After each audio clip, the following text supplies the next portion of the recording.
12th fail का character करने के बाद आपके अंदर महसूस हुई वो चीज़। कुछ चीज़ें डेफिनेटली आप चाहते हो कि वो रहे ना आपके पास, क्योंकि इंसानी तौर पे वो आपको बेहतर नहीं ख़राब करेंगे, पर उस दौरान के लिए, उस ग्रेनेस के लिए या उस डार्कनेस के लिए आपको उस मनोविज्ञान में, उस मानसिक तौर पे अपने आप को तैयार करके वहाँ जाना होता है। ग्रे की जहाँ तक बात है, डेफिनेटली सिनेमा इस लेवल पे इवॉल्व कर चुका है कि दो पहले क्या था, बैड और गुड कैरेक्टर्स में बांट दिए जाते थे लोग, और उसके बाद कि अमरीश सर इतने बेहतरीन इंसान होते के बाद भी लोग उनसे डरते थे। प्रेम चोपड़ा का नाम नहीं रखते थे लोग, प्रेम नाम नहीं रखा जाता था, जब कितना प्यार से भरा हुआ नाम है। एक तरफ विक्रांत मैसी, एक तरफ राजकुमार राव, दोनों का ही अपना एक फिल्मोग्राफी है, एक होल्ड है सिनेमा पे उनकी एक्टिंग के मुताबिक।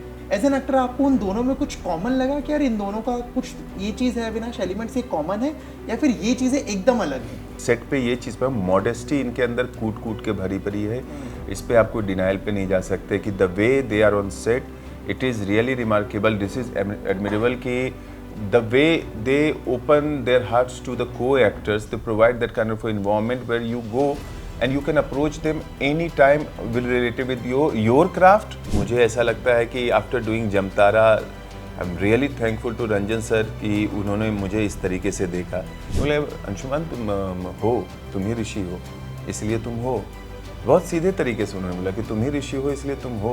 वामिका एज ए पर्सन भी उतनी ही चुलबुली है, उतनी ही बेहतरीन है, बट वामिका का आर्टिस्टिक सेंस बहुत इंटरेस्टिंग है। शी वॉज टेलिंग मी दो कि स्पेस में ब्यूटी हम देखते हैं पत्तियों में, लेकिन पत्तियों के बीच का जो स्पेस है उसमें भी एक ब्यूटी होती है। कि भोजपुरी सिनेमा में कभी हाथ नहीं आजमाया, या उसको आप किस नज़र से देखते हो? एक सर्टेन टाइप का ही सिनेमा हम भोजपुरी सिनेमा में बना पा रहे हैं। भोजपुरी मेरी अच्छी है ही नहीं। हमारे बिहार में 5-6 तरीके की भाषाएं बोली जाती है। हाँ। बज्जिका है, अंगिका है, भोजपुरी है, मगही है, तो इन सब चीज़ों की भाषा बोली जाती है। तो मेरी भाषा अलग है भोजपुरी से। मेरे साथ है अंशुमान पुष्कर, स्वागत है आपका। थैंक यू सो मच भाई। मुझे पहले तो यही बताइए कि वो जो हम बोलते हैं ना एक्टिंग का कीड़ा काटता है, कब काटा? कीड़ा अंदर ही था भाई, काटा कभी नहीं। वो अंदर था, वो निकल के बस उभर के सामने आ गया। और हाँ। वो कहते हैं ना कि यहाँ पे हर एक दूसरा बच्चा या तो क्रिकेट खेलना चाहता है या फिल्मों में अपना पार्टिसिपेशन देना चाहता है। तो उन्हीं 2 बच्चों में से एक बच्चा मैं भी हूँ। पहले कोशिश क्रिकेट की कुछ दिनों तक, लेकिन बहुत जल्दी ही समझ में आ गया कि कुछ नहीं होने वाला है। अच्छा। तो पढ़ाई में कभी इतना बेहतरीन था नहीं कि कुछ और सोचूं, कुछ और करूं। उस दिशा में भटकाव कभी भगवान ने दिया ही नहीं मुझे कि ज़्यादा अच्छे पढ़ने में रहोगे तो उधर भी दिमाग जाएगा, वो कभी था ही नहीं। तो बचपन से जो कीड़ा अंदर ही था। हाँ। काटने वाला कभी जरूरत ही पड़ा ही नहीं मुझे। और घर वालों को कैसे बताया कि मैं एक्टर बनना चाह रहा हूँ? उनका रिएक्शन कैसा था? मुंबई आने का सफ़र इंग्लिश वाला सफ़र था या हिंदी वाला सफ़र था? वालों में ऐसा था कि वो जो सिनेमाई परिवार, जो वो समझ सकते हैं कि हर कोई फिल्म देखने वाला, फिल्म पसंद करने वाला, इस दुनिया से अपना किसी न किसी तरीके से फील लेने वाला इंसान था कि मतलब लोग रहे हैं मेरे घर में। तो फिल्मों से जुड़ाव शुरू से था, पूरे परिवार का था, पर कोई इस तरीके से करियर बनाएगा इस चीज़ में उनके परिवार में, ये उन्होंने कभी नहीं सोचा था। शुरुआत से मेरा इंक्लिनेशन था इस चीज़ के लिए कि क्योंकि मैं गांव में जो पूजा होती है, दुर्गा पूजा, उसमें हम लोग के प्लेज हुआ करते थे, तो मैं उसके बीच में जाके डांस किया करता था फीलर्स के तौर पे। फिर मैं उसमें ही मतलब शुरुआत मेरी एक्टिंग की पहला काम मैंने उसी में नारद मुनि बना था, वहाँ से किया। तो इंटरेस्ट था, चूँकि उस गांव में बहुत लोगों का उस तरीके का इंटरेस्ट होता है, पर करियर बनाएगा ये बात भाई मेरे भाई साहब को पहले समझ में आई। उन्होंने इस चीज़ को हमेशा सपोर्ट किया। मेरे परिवार में लोगों को बताया तो उनका थोड़ा सा था कि सरप्राइज़ थे, थोड़ा था कि कैसे करेगा, नहीं करेगा, काफ़ी मुश्किल जगह है, किस तरीके से होगी, पर सपोर्ट हमेशा रहा। वो कंसर्न होनी अलग चीज़ है, सपोर्ट हमें और आज तक बरकरार है। जब बीच में एक ऐसा दौर था जब कोई काम वाम नहीं था, उस दौरान भी उनका सपोर्ट मेरे लिए हमेशा बना हुआ था। तो वो एक लगाव रहा उनका, मेरे ऊपर उनका एक छत्र छाया बनी रही। तो सफ़र जो है सफ़र की तरह रहा, उस इंग्लिश वाले सफ़र की तरह नहीं रहा। यहाँ पे आके उसको सफरिंग नहीं मैं कहता हूँ, उसको कहता हूँ experiences of life. Yes, definitely I have that and I am very proud of that thing कि I have been learning these through these difficulties and whatever I am getting it is just because of those difficulties what I am right now before you. Mumbai के लिए ना ये कहा जाता है कि मुंबई अपनाती नहीं है जल्दी, है ना? वो आपको 1-2 बार धक्के मारती है कि जाओ, आपको टेस्ट करती है। बहुत सारे एक्टर्स इस बात से कनेक्ट करते हैं। इनफैक्ट मैं पर्सनली ये चीज़ मानता हूँ। आपके साथ कैसा रहा इनिशियल डेज? आपको ये लगा कि यार चला जाता हूँ या बड़ा मुश्किल हो रहा है?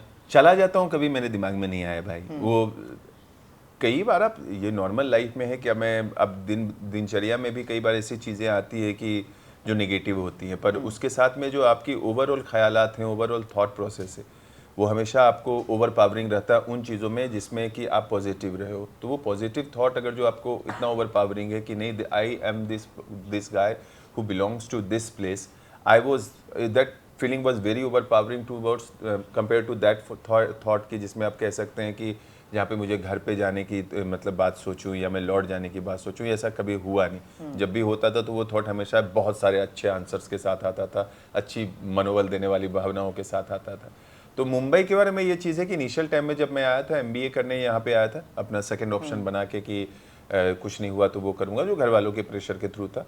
उस दौरान बहुत मोनोटोनस मेरी लाइफ हुआ करती थी और मुझे सीरियसली ऐसा लगता था कि मैं शहर में कैसे सर्वाइव कर पाऊँगा, क्योंकि बहुत चीज़ें हैं, food habit and everything, struggle of life.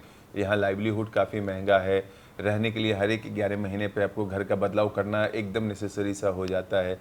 तो वो सारी चीज़ें शुरुआती दौर में, चूँकि आप छोटे गांव से हैं, वहाँ से आपको धीरे धीरे, लेकिन ये समझ थी कि हर एक जगह का एक अपना वातावरण, अपना तरीका, अपना चाल ढाल होती है हर एक जगह की।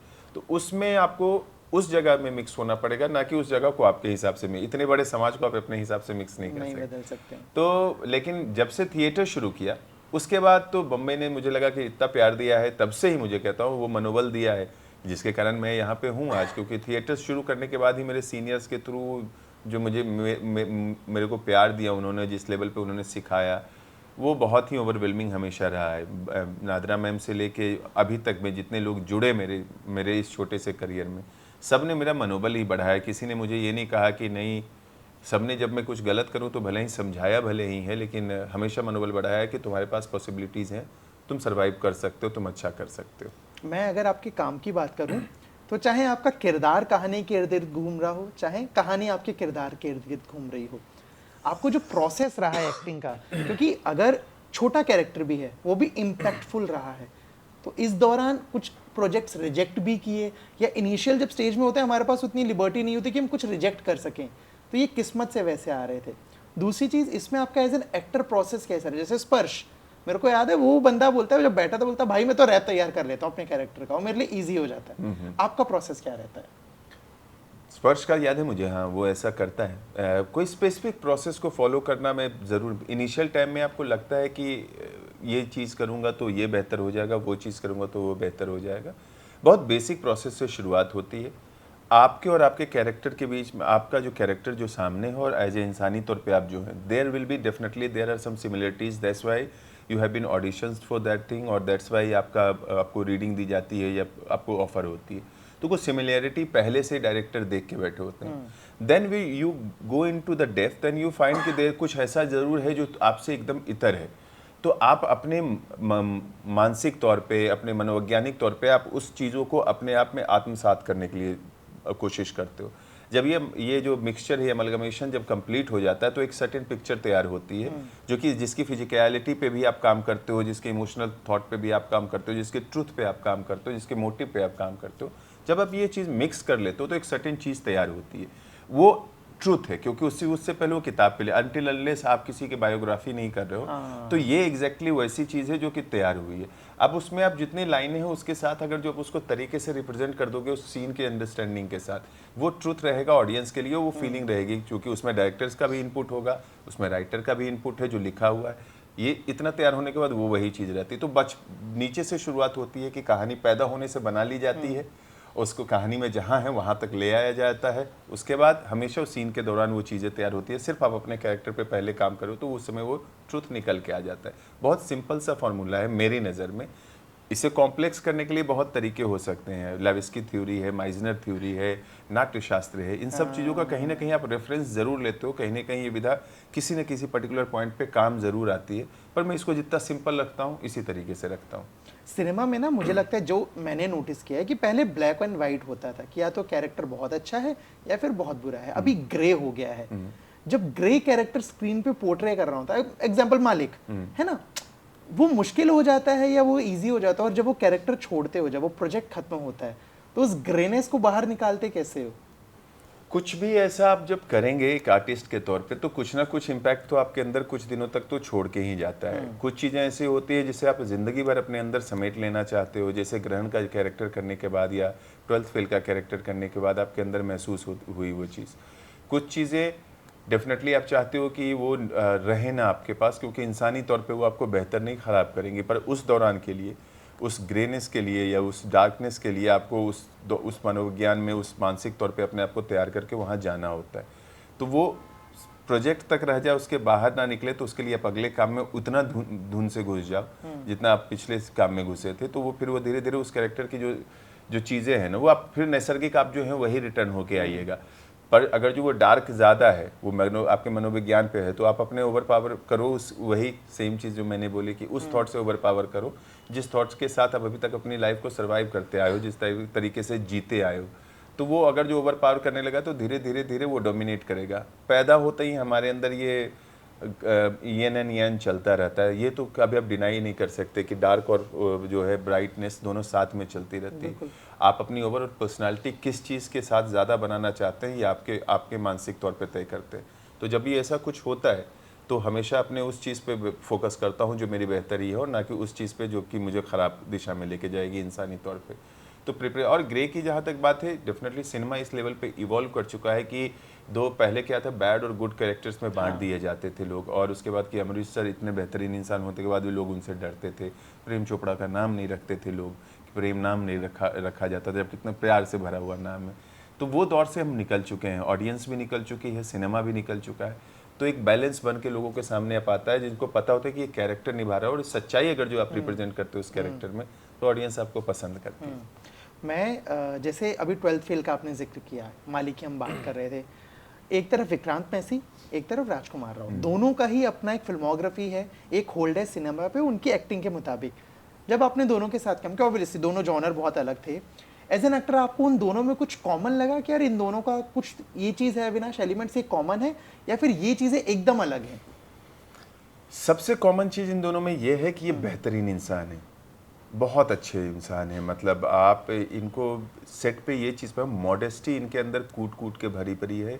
इस पे आपको डिनाइल पे नहीं जा सकते कि the way they are on set, it is really remarkable, this is admirable कि the way they open their hearts to the co-actors, they provide that kind of environment where you go and you can approach them anytime, will relate with your craft, their craft, on the matter of scene work, anywhere they are very open, they वो अभी भी grounded हैं।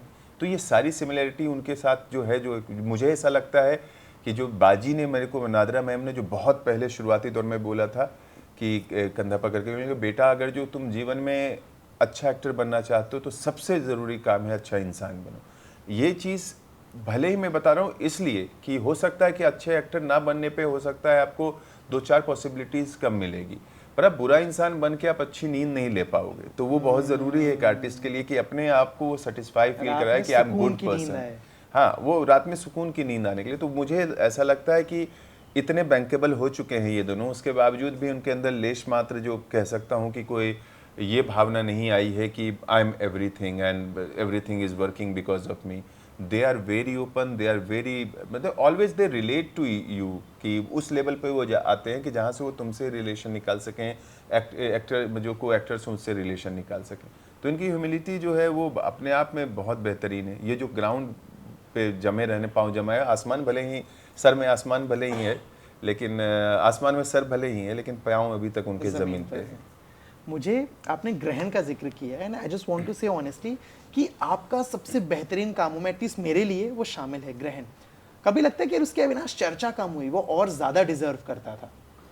बहुत ज़्यादा deserve करता था। मुझे ऐसा लगता है कि वो मेरे तो दिल के बहुत करीब काम है। मुझे ऐसा लगता है कि after doing Jamtara, I am really thankful to Ranjan sir कि उन्होंने मुझे इस तरीके से देखा।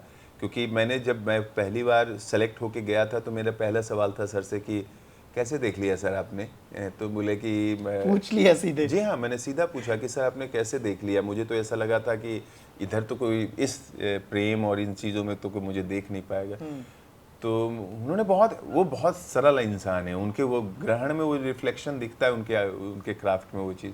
बोले अंशुमान तुम हो, तुम ही ऋषि हो, इसलिए तुम हो। बहुत सीधे तरीके से उन्होंने बोला कि तुम ही ऋषि हो इसलिए तुम हो, और कोई क्यों नहीं है इसका रीज़न मुझे नहीं पता, तुम हो यहाँ पे इसलिए क्योंकि तुम ऋषि हो। तो मैंने इस तरीके का आंसर सुना ही नहीं था कहीं पे। वो सत्यव्यास भाई ने जो किताब लिखी है 84, आप उसको पढ़ेंगे और पढ़ते वक्त जैसे गुनाहों के देवता पढ़ते वक्त आपके अंदर जो भाव होते हैं, जैसे चरित्रहीन पढ़ते हुए जैसे आपको पात्र के लिए जैसा महसूस होता है, जो वेदना महसूस होती है, जो प्रेम महसूस होता है, मैं मानता हूँ कि डेफिनेटली 2 अच्छी फिल्में हैं हमारे पास, 12th फेल और 3 इडियट्स, जिन्होंने बहुत अच्छा रूपांतरण किया है 5 पॉइंट समवन का और 12th फेल का। सीरीज़ के मामले में मैं बहुत लकी मानता हूँ अपने आप को। मुझे लगता है कि एक ऐसी कहानी है जो कि जितनी अच्छी लिखी हुई थी उससे भी अच्छी वो रूपांतरित होकर आई। जब कहानी को 2 भाग में उन्होंने पलट के रखा कि 84 की कहानी दिखाई और करंट समय में उसका रिफ्लेक्शन दिखाया, उसके आफ्टर मत क्या क्या इंसिडेंट्स हुए, जो चीज़ें चल रही है उस पर क्या प्रभाव अभी तक उस चीज़ का समाज पे है वो दिखाया। तो जितना प्यार है उतना ही ओवरऑल पर्सपेक्टिव वो देता है समाज का वो। तो वो सीरीज़ थोड़ी कम तो चर्चा में आई, मुझे बहुत प्यार मिला, वामिका को बहुत अच्छा रिस्पांस मिला, हम लोगों को शायद इससे बढ़ावा भी मिला। लोगों ने, आदित्य सर ने इसे देखा, आदित्य चोपड़ा सर ने मुझे, जब मैं अका में काम कर रहा था उनके साथ, तो उन्होंने मुझे बोला कि तुम यू वर फैंटास्टिक इन ग्रहण। तो मुझे लगा कि कम लोगों ने देखा, पर इंडस्ट्री ने इस काम को देखा था, नोटिस किया था। आई एम थैंकफुल कि मैं इस तरीके के प्रोजेक्ट का पार्ट बना। मैं आज भी चाहूंगा कि जो इसके पास समय हो एक बार प्लीज जाके देखना बनता है, ग्रहण देखना बनता है। करेक्ट। वामिका के साथ क्या मेमोरीज है? ऑफ स्क्रीन कैसी हैं वो, जो हम देखते हैं बड़ी चुलबुली टाइप से हैं, या क्योंकि भाई एक्टिंग कर रही हैं तो बहुत सीरियस है? वामिका एक बेहतरीन अभिनेता तो हैं, इसमें कोई दो राय नहीं है। उनके पास बहुत बढ़िया एक्सपीरियंस है, और वो जब मैं उनकी कास्टिंग हुई थी, मेरे बाद उनकी कास्टिंग हुई थी ग्रहण में, तो उनके बारे में ये सुना था कि पंजाब की एक्टर में आने वाली एक लड़की है जिसको कास्ट किया है, जिसको आपने हिंदी में 16 में जबकि देखा था, पर वो मेमोरी नहीं थी कि नाम और इस चीज़ की रिलेटिविटी नहीं थी। देखने के बाद मैंने पहचान लिया था कि हाँ, मैंने तुम्हारा काम देखा है। वामिका एज ए पर्सन भी उतनी ही चुलबुली है, उतनी ही बेहतरीन है, बट वामिका का आर्टिस्टिक सेंस बहुत इंटरेस्टिंग है। वो आई रिमेंबर वेरी फॉन्डली कि शी वॉज टेलिंग मी दो कि स्पेस में ब्यूटी हम देखते हैं पत्तियों में, लेकिन पत्तियों के बीच का जो स्पेस है उसमें भी एक ब्यूटी होती है। तो दैट टाइम बहुत कम बार आप ऐसा होता है कि लड़कियों को सिर्फ सुंदरता के पैमाने पे जांचा और परखा जाता है, पर वामिका के साथ मिलने के बाद मुझे समझ में आया कि इसकी आंखें जितनी चंचल है, दिमाग में उतनी ही स्थिरता है। तो मुझे बड़ी सही लाइन बोली आपने। जी हाँ, वो तो है, वो बहुत अच्छी एक्ट्रेस भी है, बहुत अच्छी ह्यूमन बीइंग भी है। मेरे को ना आपसे इंडस्ट्री को लेके एक चीज़ समझनी है। जैसे जब आपके काम को अप्रिशिएट किया जाता है, जब धीरे धीरे आपका नाम बनता है, दर्शक पसंद करते हैं, क्या ऑडिशन प्रोसेस बदलता है? जैसे जाम तारा या ग्रहण या मालिक, ऑडिशन प्रोसेस आज भी वही है, या क्योंकि अब लोग पहचान रहे हैं, काम को पसंद कर रहे हैं, तो वो थोड़ा थोड़ा कम होने लगता है? कि जैसे मालिक में मेरे लिए कोई ऑडिशन नहीं हुआ, पर अभी भी मैं ऑडिशंस दे रहा हूँ। कल भी मैं ऑडिशन जाके मैं दूंगा, और कल भी मैंने ऑडिशन दिया था, जाने वाले कल और कल में ऑडिशन दिया था। मैं ऑडिशन को बहुत अच्छा प्रोसेस मानता हूँ एक एक्टर के तौर पे भी, कि अगर जो आप ऑडिशन करते हो तो कई बार जो इनिशियल सेंस ऑफ कैरेक्टर है ना, परफॉर्म करते वक्त बहुत अच्छा कनेक्ट होता है। तो वो प्रिपरेशन में आगे मदद मिलती है कि आप उसी समय से सोचना शुरू कर देते हो उस कैरेक्टर के बारे में। नरेशन जब होती है तो तब तक आप श्योर नहीं होते हो कि जब तक आपका फाइनल नहीं हुआ, एग्रीमेंट साइन नहीं हुआ। लेकिन ऑडिशन जब होता है तो आपको एक कैरेक्टर ऑलरेडी प्रिपेयर करने का समय मिलता है। तो प्रोसेस में चेंजेस आए हैं। ये हुआ है कि पहले हम जाते थे, दरवाज़ा खटखटाते थे, यस नो होता था, फिर उसके बाद कहीं ना कहीं बार हाथ पांव जोड़ने के बाद एक ऑडिशन होता था। आज ये चीज़ है कि कहीं ना कहीं डायरेक्टर्स के चाहते हैं कि मैं ऑडिशन कर लूँ इस कैरेक्टर के लिए, या कास्टिंग में भी, मतलब जैसे मुकेश भाई ने मतलब बहुत हर बार बोलते हैं कि कई बार कुछ अच्छा कैरेक्टर आता है तो बुला के मुझे बोलते हैं कि ऑडिशन कर लो। तो ये एक है कि जिनके लिए हम ऐसे दूर से कि मुकेश सर हैं, आज मैं मुकेश भाई बोल रहा हूँ, तो एक ये दूरी कम आया है कि मतलब, और वो जब भी मिलते हैं मुझे तो मेरी पीठ थपथपा के बोलते हैं कि तेरे पास पॉसिबिलिटी है, तू सही कर सकता है। तो ये एक बदलाव आया। और जब ऑडिशन में जाते तो पहले क्या होता कि ज़्यादा मौके नहीं मिलते थे, तो कई बार आप एकदम परफेक्ट दिन नहीं होता, हर एक एक्टर का पक्की तौर पे कभी कभी ख़राब दिन जाता है, आमतौर पे जैसे इंसानी तौर पे होता है। तो कई बार जब वो अच्छा दिन नहीं जाता है तो आप चूँकि इतना आपने क्रेडिबिलिटी कमा ली है कि उनको पता होता है कि आज इसका अच्छा दिन है, उसी समय अच्छा ख़राब एक्टर नहीं डिसाइड होते हो। तो आप हाथ जोड़ के कहते हो कि मुझे और मौका I think और और मिल जाता है। जी हाँ, और समय चाहिए, तो शायद वो कभी कभी मिल जाता है। कई बार उनको सिर्फ ये देखना होता है कि लुक वाइज ये सही लगेगा नहीं लगेगा, तो उसके लिए ज़्यादा एक्टिंग मेहनत की जरूरत नहीं है, तो कम में भी स्क्रीन टेस्ट वाला। लेकिन ऑडिशन मेरे को अभी भी इसलिए अच्छा लगता है कि वो प्रोसेस में जाने का बहुत अर्ली मौका मिलता है, और साथ में जो सही जो वो मुझे लगता है मेरी एक्टिंग प्रैक्टिस है, वो अभी भी जो चलती रहनी चाहिए, और मुझे लगता है कि ये सबको करना चाहिए। ये हर एक होता रहेगा तो एक्टर के तौर पे जो प्रैक्टिस कई बार जो बंद हो जाती है कि आप कहाँ क्या कर सकते हो, ऑल टाइम अगर जो परफॉर्मेंस का जो एंजॉयमेंट मिलता है वो ऑडिशन मुझे प्रोवाइड कर देता है, तो आई एम हैप्पी कि मेरा ऑडिशन होता रहता है। सही। आप मूल रूप से बिहार के रहने वाले हैं, है ना? 2 सवाल इसको लेके। पहली चीज़ ये कि क्या इंडस्ट्री में बहुत सारे एक्टर्स हैं जो बिहार से, जिन्होंने बहुत अच्छा नाम कमाया है। आप लोगों को कोई ग्रुप है क्या, कोई व्हाट्सएप ग्रुप या कोई ऐसे मिलते हो, बात होती हो जहाँ ऐसे मेन बिहार का खाना वाना एंजॉय किया जाता हो? पंकज भैया के बारे में सुना है कि वो बहुत अच्छा मटन पार्टी देते रहते हैं। अच्छा। मैं अभी तक इसका सौभाग्य नहीं पा चुका, जबकि वहाँ पे जाते रहते हैं। मेरे परितोष दोस्त हैं। परितोष को मैं मतलब वो भी जब सीरियल कर रहा था, परितोष त्रिपाठी, उस समय से मतलब जो लूडो में भी हैं, आपको मतलब नोट करने के लिए बता दूं, और उनका बहुत अच्छी पोएट्री, बेहतरीन कलाकार है, बहुत अच्छी पोएट्री करता है। मतलब हम लोग दोनों एक फिल्म में काम कर रहे थे, तो हम दोनों एक दूसरे को रात भर पोएट्री ही सुनाते रहे। वो वाह वाह करके नहीं थके, मैं मजे आए मेरे को, मुझे लगता है वो बेहतरीन लिखता है। तो हम दोनों की है कि हम बहुत शुरू से जानते हैं। विनोद के कैरेक्टर के तौर में आप जानते होंगे कि अपना है वो, चाहे मैं इस फिल्म में भी कर रहा था, तो ये सब लोग हैं जो जुड़े हुए हैं, एक दूसरे से मिलते रहते हैं। मैं परितोष के घर भी चला जाता हूँ कभी कभार, तो यह है कि कनेक्टिविटी होती है, क्योंकि आप एक परिवेश से पैदा हुए हैं जब इसमें, और एक साथ में प्रिपरेशन कर रहे थे। लेकिन मैं ये सिर्फ प्रांतीय होने के कारण नहीं है। जैसे कई दोस्त हैं जो एमपी से हैं, जैसे आत्म प्रकाश यूपी से है और मेरे लिए प्रतीक एमपी से है, तो ये इसलिए है कि हम उस स्ट्रगल का पार्ट रहे हैं, इसलिए ये कनेक्टिविटी हम दोनों की ज़्यादा है, या हम लोगों की ज़्यादा है, कि हम कहीं ना कहीं हम उस प्रोसेस से गुजरे हैं, और हमने देखा है कि वो क्या अप्स एंड डाउन्स हैं, हमने फ्रस्ट्रेशन देखी हैं, और उस फ्रस्ट्रेशन में एक दूसरे को सहारा दिया है। तो ये एक दौर रहा है कि जब कुछ नहीं हो रहा था उस समय परितोष काम कर रहा था, लेकिन जब काम हुआ तो उसने सबसे पहले फ़ोन करके बोला कि भाई तुम्हारा काम देखे बहुत बढ़िया चल रहा हो, बहुत अच्छा चल रहा है। तो आदित्य है, जिसको आप गैंग्स ऑफ वसेपुर में देखा हो, तो आदित्य मेरे लिए वो ऐसा था कि भाई आदित्य तो बेहतरीन काम कर रहा है। मैं जब इंडस्ट्री में शुरू भी नहीं हुआ था, लेकिन आदित्य जब फ़ोन करके बोलता है कि बेटा बहुत बढ़िया काम किए, तुम, मज़ा आ गया तुमको देख के, तो ये भाव जो बरकरार है, तो सिर्फ प्रांतीय होने के कारण नहीं है, ये एक स्ट्रीम में एक तबके के लोग हैं जिनकी एक सर्टेन इनकम थी और एक सर्टेन फ्रस्ट्रेशन झेल रहे थे, अपने अपने शब्दों में कहे फ्रस्ट्रेशन, एक सर्टेन जर्नी को एक्सपीरियंस कर रहे थे, उस चीज़ के, और उसको एंजॉय कर रहे थे। छोटी छोटी सक्सेस जो मिल रही है वो क्या एनर्जी दे रही थी। तो ये जुड़ाव तो है, सबसे जुड़े हुए हैं उस तरीके और से। ये सिर्फ वो लोग हैं जो तारीफ करते हैं, कभी ऐसे बोलते हैं कि भाई यार अच्छा नहीं किया, अच्छा हो सकता है? मुझे ऐसा लगता है कि ये ओपननेस तो हम लोग में सब में है कि फ्लैटरी क्यों करना। अगर जो आप मुझे इतने दिनों से जानते हैं, आप मुझे फ्लैटरी कर रहे हैं, तो देयर इज समथिंग रॉन्ग। तो वो तो बहुत क्लियर है। बोला किसी प्रोजेक्ट के लिए कि इसमें और अच्छा हो सकता था? हाँ, सुनने को मिला है मेरे को। मुझे सुनने को मिला है कि it could have been little better. खास करके मेरे थिएटर में संगम भैया है, आमिर है, ये लोग तो हम लोग रोज मिलने वाले लोग में से हैं, कि अगर जो मैं इनके साथ एक चाय सुट्टा ना चली हो तो फिर जिंदगी तबाह लगती है। मुझे लगता है कि कुछ नहीं किया तो एक फ़ोन घुमा के बुला लो, थोड़ा बात करना है, कुछ बात नहीं करनी है, बस चाय पीनी है साथ में। और जबकि मैं चाय पीता नहीं हूँ, लेकिन फिर भी उनके साथ नीचे नुक्कड़ पे चाय पी लूंगा तो एक सेटिस्फेक्शन आ जाती है मेरे को। वो अपने लोगों का जब तो वो क्योंकि वो इवेलुएट करते हैं एक ऑडिशन, जैसे उनके साथ अभी भी ऑडिशन करता हूँ तो वो डांट देते हैं, और बहुत खुले दिल से डांटते हैं। मुझे लगता है कि नहीं, इंट्रोस्पेक्ट करने की ज़रूरत। तो यही तो है, मुझे लगता है कि आपके ऊपर अगर जो कोई इस तरीके से प्यारी आंख रखे हुए है कि जो आपको सही दिशा बताता रहे, तो ये तो निरंतर चलता रहना चाहिए, कंटिन्यूअस प्रोसेस, और होना भी चाहिए। ठीक है, मूल निवास को लेके दूसरा सवाल ये था कि भोजपुरी सिनेमा में कभी हाथ नहीं आजमाया, या उसको आप किस नज़र से देखते हो?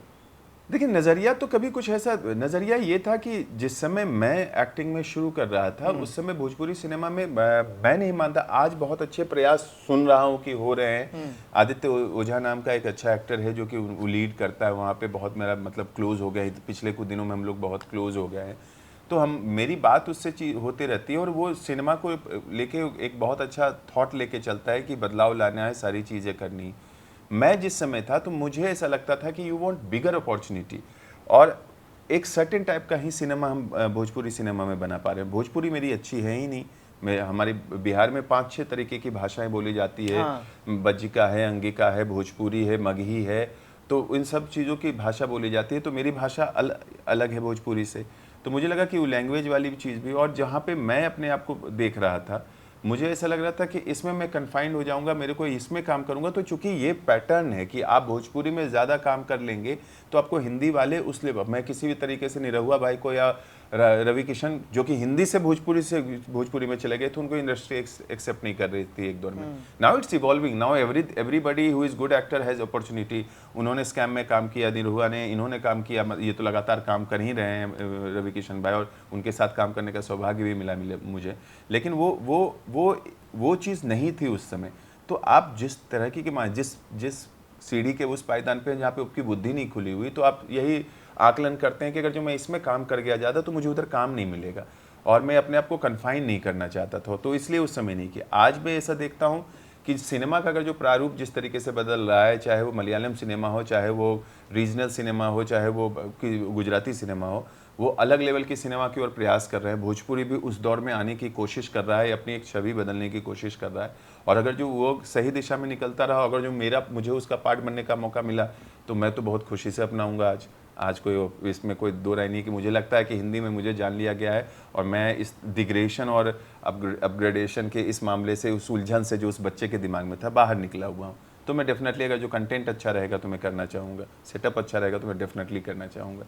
ट्राई करना है यार, अपनी भाषा है, क्लोज ज़्यादा कनेक्ट कर पाऊँगा मैं। बीते कुछ दिनों में एक्टर्स एक चीज़, चाहे हम बोलते जूझ रहे हैं या परेशान हैं या खुश हैं, वह है सोशल मीडिया के बेसिस पे हो रही कास्टिंग, कि आपके फॉलोअर्स अच्छे हैं तो भाई साहब रोल आपका है।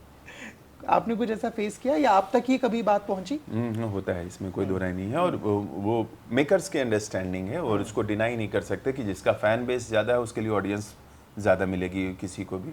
और मैं जिस समय आप जहाँ हैं, जैसे मैंने बोला ना, उस बच्चे की बात जो भोजपुरी के लिए ऐसा सोचता था, वो तो जहाँ आप हैं उस हिसाब से चीज़ें सोचिए। अभी के परिवेश में मुझे ये समझ में आता है कि there is a complete synchronisation and balance in between your talent and these kind of aspects also. I was among those who truly believe that my talent is everything, and if I work hard as an actor, whatever physicality and language I have, I will definitely come out of that thing with my talent. But at the same time वो overall सारी दुनिया अलग तरीके से इस चीज़ को सोचती है। सारी दुनिया के लिए एक अलग है, मेकर्स अलग तरीके से सोचते हैं। तो अगर जो वो इंस्टाग्राम के फॉलोअर्स पे या इनके फॉलोअर्स पे करते हैं, तो they may have definitely a database और something about that thing, and with that database that they are recruiting actors, this is their choice. I do not claim or say that thing this is wrong process or something. True. Maybe it is a requirement, and if I am going to get big jobs because of that thing, तो मैं ज़रूर कोशिश करूँगा कि मेरी भी Instagram follower बहुत ज़्यादा बढ़े। पर मुझे ऐसा लगता है कि मैं अपनी एक्टिंग कर रहा हूँ तो मेरे तो बढ़ ही रहे, तो मेरे को बुराई नहीं लगती। कि मुझे लगता है कि इसके, हाँ, अगर जो वो चीज़ है कि उसके थ्रू बढ़ेंगे तो उस पर भी मैं मेहनत जारी करना चाहूँगा। क्योंकि ये समझ, शायद मुझे ऐसा लगता था कि ना कह देना किसी चीज़ के लिए ना, मुझे लगता है गलत तरीका है। आपको हमेशा अपग्रेड होते रहना है। हाँ, ज़्यादा समय मैं नहीं दे पाऊँगा। मुझे ऐसा लगता है कि ज़्यादा आप समय देंगे तो आप अपने तरीके से किसी चीज़ को टार्निश ही करेंगे। मेरा फोकस मेरा एक्टिंग है। उसके बाद मैं डेफिनेटली अपने फैंस के लिए, क्योंकि इंस्टाग्राम के थ्रू अगर जो आपके फैंस आपसे कनेक्ट होते हैं तो मैं ज़रूर कोशिश करूँगा कि कनेक्ट हो। उसके थ्रू अगर जो मेरा काम मिल रहा है तो मेरे लिए वेल एंड गुड है। मैं हमेशा इस चीज़ के लिए रेडी हूँ कि कुछ अच्छा कर लूँ हर दिशा में। फैंस और सोशल मीडिया, इन दो चीज़ों से एक मेरे को चीज़ चमकी। मैं अमूमन किसी की पर्सनल लाइफ में नहीं जाता, लेकिन आपने 2024 मई में कुछ फोटोज डाले थे जिसमें आप और पैर दिख रहे हैं किसी के, तो उस बारे में अगर थोड़ा सा बताना चाहें कि क्या है, ये अभी नहीं चमका, ये अभी आपके इंटरव्यू से पहले आपने कुछ बोला, उस पर चमका, मैं समझ गया हूँ। वो कॉट इन 4K हाँ, मतलब वो फ़ोटो शूट्स करवाने थे, और डेफिनेटली वो कुछ आइडियाज़ थे, कुछ फ़ोटोज़ थे, पसंद आए, तो मैंने अपने एक दोस्त से बोला कि can you help me in this thing. She has said, because she has very good, and वो कुछ ऐसे बाउंडेशन में बंधी हुई महिला नहीं है, वो अपने आप में बहुत ही कंप्लीट महिला है, तो उनको कोई दिक्कत नहीं हुई इस फोटोज़ में मेरे साथ फ़ोटो खिंचवाने में उस तरीके से। तो उनका फेस नहीं है, लेकिन मतलब जिस तरीके से उन्होंने मुझे सपोर्ट किया, और मेरे लिए मतलब थोड़ा स्ट्रॉन्ग बोल्ड स्टेप है, क्योंकि मैं बोला ना कि धीरे धीरे सीख रहा हूँ चीज़ों को। तो she was there to support me, and I really thank her for this one. तो आने वाले वक्त में उनका चेहरा भी दिखेगा आपकी प्रोफाइल पे या नहीं? ऑफ कोर्स दिखेगा, क्यों नहीं दिखेगा। मुझे ऐसा लगता है कि कुछ चीज़ें पर्सनल ज़्यादा अच्छी लगती हैं। Agree totally. तो मुझे ऐसा लगता है कि समय आने पे हर चीज़ का एक वाकिफ समय होता है, एक वाजिब समय होता है। वो जिस समय ऐसा लगेगा उनका चेहरा भी आपको दिखेगा। जितने भी लोग उन पोस्ट पे कमेंट कर रहे हो सही समय का इंतजार करिए।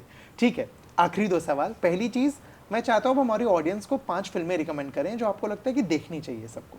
दूसरी चीज़, आपके अपकमिंग प्रोजेक्ट्स। 5 फिल्में, मेरे तो बहुत कम फिल्में बताई हैं आपने कि मैं हिंदी इंग्लिश कोई मिक्स, जैसा भी आप चाहें। गर्म हवा ज़रूर देखिए। एक ऐसी फिल्म है जो कि आपको बलराज साहनी की एक्टिंग के बारे में और उस समय के सिनेमा के बारे में अलग है। गुरुदत्त की जितनी फिल्में आप देख सकते हैं देखिए। मैं सिनेमा स्टूडेंट के तौर पे जो मुझे जिस तरीके से सिनेमा समझ में आए, रोमांटिज्म, जब अगर जो रोमांस समझना चाहते हैं तो आप कमल हसन की सदमा ज़रूर देखिए और प्रेम रोग देखिए। उसमें आपको वो डेप्थ दिखेगी, वो अलग ही लेवल की है। ठीक है। चक दे इंडिया मेरी फेवरेट है, बहुत पॉपुलर फिल्म है। 3 idiots and Chak De India, ये भी एक है। परसुइट ऑफ हैप्पीनेस एक ऐसी फिल्म है जिसको मैं अपने उस समय के लिए समझता हूँ कि बहुत ही मेरे को सपोर्ट दिया था उस फिल्म ने, परसुइट ऑफ हैप्पीनेस ने। वो मुझे अपनी लाइफ और उस हर एक इंसान की लाइफ के तौर पे देखता हूँ कि जो बहुत ज़्यादा स्ट्रगल से गुजर रहे हैं, अलग तरीके की देख रहे हैं, तो there is a hope. One day if you आप लगे रहेंगे तो वो मिल जाएगी। अलग भी बहुत ही अच्छा।